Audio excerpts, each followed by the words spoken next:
موسم الشتاء والمغامرات في دبي وصل، فتعالوا معايا في مغامرة جديدة فحتى من أجمل شتاء في العالم في دبي. وصلت على اللودج بتاعي وقلت اخد بريك شوية في الطبيعة واخد نفس عميق، ويلا بينا نروح على سد حتى ونبدأ أول مغامرة لينا وهي الكاياك. أنا مش هتكلم عن الجمال، انتوا شايفين بعيونكم، ودي كل الأنشطة اللي موجودة عند سد حتى. هنزل دلوقتي أجرب الكاياك. الكاياك ب60 درهم للشخص الواحد. يعني بجد يا جماعة مش قادرة أوصف لكم الجمال، المية وسط الجبال.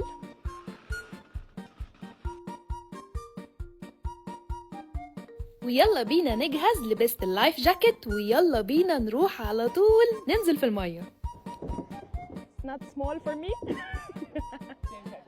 Okay. Okay.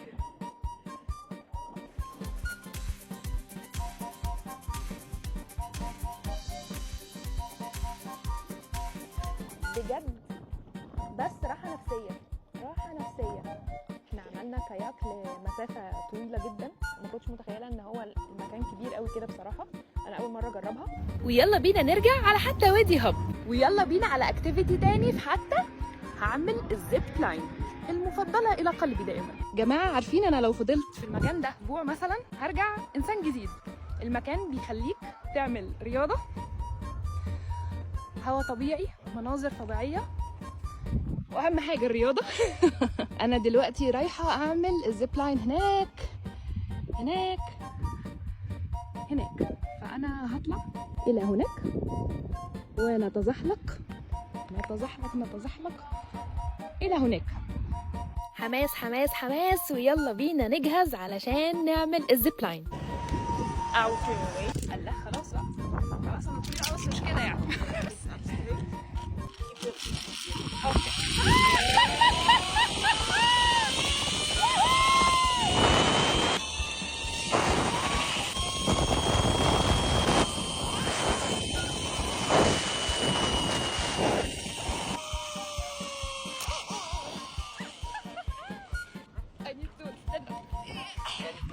Thank you.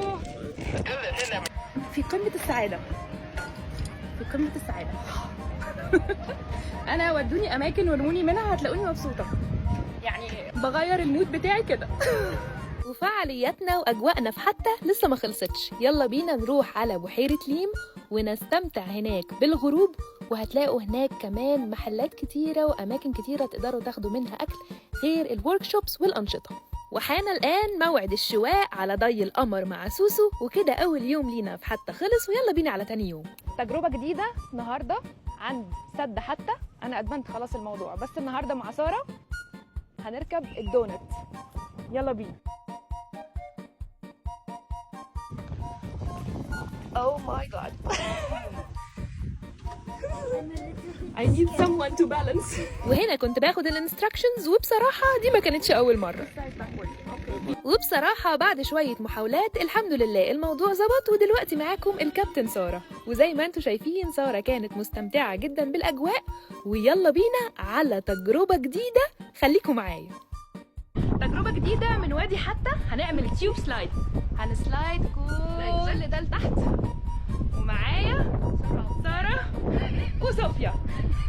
سارة لسه في حالة نكران.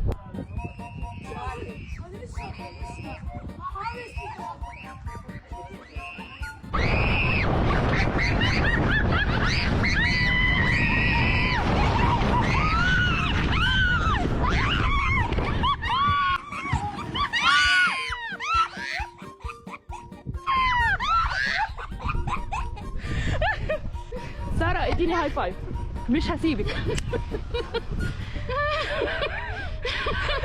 مين هيعلقني بالتبول؟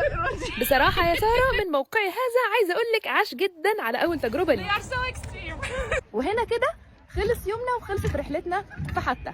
يا رب يكون الفيديو عجبكم، واشوفكم في فيديوهات تانية من شتانا في حتى. باي باي.